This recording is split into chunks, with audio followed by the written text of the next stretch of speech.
आमच्या पंकजाताईच्या विरोधामध्ये ती बजरंगा उभा आहे। त्या बजरंगा सारखा माझ्याकडे यायचा, दादा माझ्या कारखान्याची कॅपॅसिटी वाढून द्या ना दादा द्या। नमस्कार मराठी मंडळीवर तुमच्या सगळ्यांचं स्वागत आहे। पंकजा मुंडे यांच्या बीड लोकसभा मतदारसंघासाठी एक सभा होऊ घातलेली होती आणि या सभेमध्ये अजित पवार यांचं भाषण सुरू होतं। अतिशय धडाकेबाज असं अजित पवार यांचं भाषण त्या ठिकाणी झालं आणि मंचावर उपस्थित असलेले पंकजा मुंडे, धनंजय मुंडे आणि उदयनराजे भोसले अक्षरशः पोट धरून हसले। सोबतच धनंजय मुंडे यांना शहाण्या असं अजित पवार का म्हणाले बघूयात। मी देत नव्हतो, या शहाण्याने द्यायला लावली। एक मिनिट, तू द्यायला लावली। मी त्याला सांगितलं होतं की काही गोष्टी व्यसन हातात ठेवायचे असते। मला माहिती आहे, मी पण राजकारणात 35 वर्ष घासलीत, काय असा तसा वर्ण नाही पडलो। त्याच्यामुळं मला माहिती होतं ही कुठंतरी मारणार। काय मारणार? ते बोललं की लगेच ब्रेकिंग न्यूज, अजित पवारांचा तोल ढासळला, त्याच्यावर मी तो शब्द ते मारणार। तर त्या पद्धतीनं मी त्याला सांगत होतो, नाही नाही दादा द्या। बजरंग सोनावणे त्या ठिकाणी शरद पवार गटाकडून मैदानामध्ये आहे आणि युतीकडून अर्थात भारतीय जनता पार्टीकडून पंकजा मुंडे या मैदानामध्ये आहेत। आमच्या धनुभाऊला माणसं ओळखता येत नाहीत असा टोला देखील यावेळी अजित पवार यांनी धनंजय मुंडेंना तर लगावलाच। शिवाय बजरंग बाप्पा सोनावणे जे आहेत ते असं म्हणतात की मी छाती फाडले तर माझ्या छातीमध्ये अजित पवार दिसतील, असं त्यांचं एक जुनं वक्तव्य होतं। त्यावर देखील अजित पवार यांनी तंज कसला आणि अरे छाती जर फाडली तर तू मरून जाशील असं देखील अजित पवार यावेळी म्हणताना आपल्याला बघायला मिळालं। त्याची शिफारस दादा करा, दादा पीडीसीसी बँकेतनं त्याला पैसे द्या, दादा MSC बँकेतनं पैसे द्या। लय गुळगुळ होतं त्यांचं, काय खरं नाही। कधी कधी आमच्या धनुभाऊला माणसंच कळत नाही, त्याच्यामुळे गाडी बिघडती। तो माझा सल्ला घेत जा प्रत्येक वेळेस या पद्धतीनं। अरे बजरंगा तूच सांगायचा, छाती फाडली की असं होईल, छाती फाडली की तसं होईल, ही दिसल ती दिसल।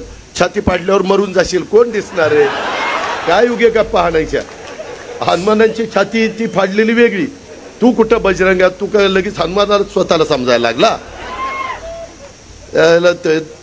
बार्शीमध्ये त्याचा कारखाना चाललाय, इथं त्याचा कारखाना चाललाय, बरं चाललं होतं।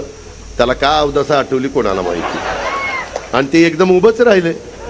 बरं मागं उभं राहून ट्राय झाली पडायची।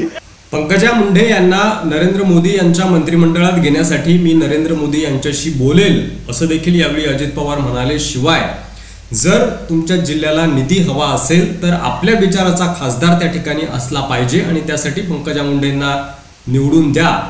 बजरंग सोनावणे यांना स्वतःच्या कुटुंबातील जे सदस्य होते त्यांना साधं सदस्य देखील नगरपंचायतला आणि नगर परिषदला करता आलं नाही आणि तो माणूस खासदारकीला उभा आहे, तो काय खासदार होणार आणि काय जिल्हा सांभाळणार अशा प्रकारचा टोला देखील बजरंग सोनावणे यांना अजित पवार यांनी लगावला। आता कशाला उभं राहायचं?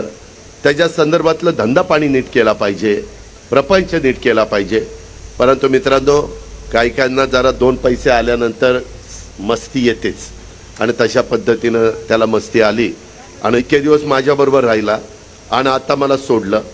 मी एवढं त्याला सगळं देऊन जो मला सोडू शकतो तो तुम्हाला सोडायला किती वेळ लावणार आहे याचा विचार करा। आणि हे पठ्ठ्या स्वतःही खासदारकीला पडला, अरे त्याच्या पोरीला त्याला ग्रामपंचायती नगरपालिका निवडून आलं।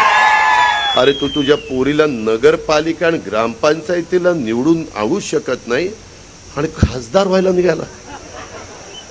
आणि बाकीचे जण लय तुझं भारी चाललंय, लय तुझं भारी। काय त्याचा भारी चालला नाही? तुम्ही काय काळजी करू नका, तुम्ही अजिबात मनात वेगळं काही आणू नका।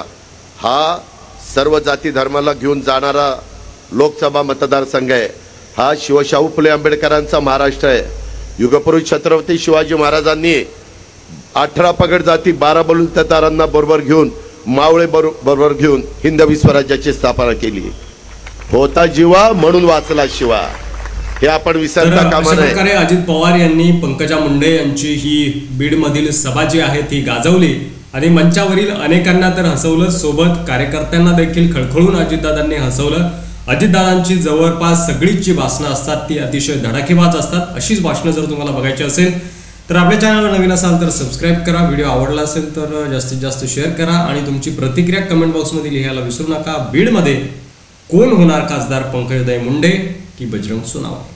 पुन्हा भेटू पुढच्या व्हिडिओमध्ये. तोपर्यंत रजा घेतो. धन्यवाद.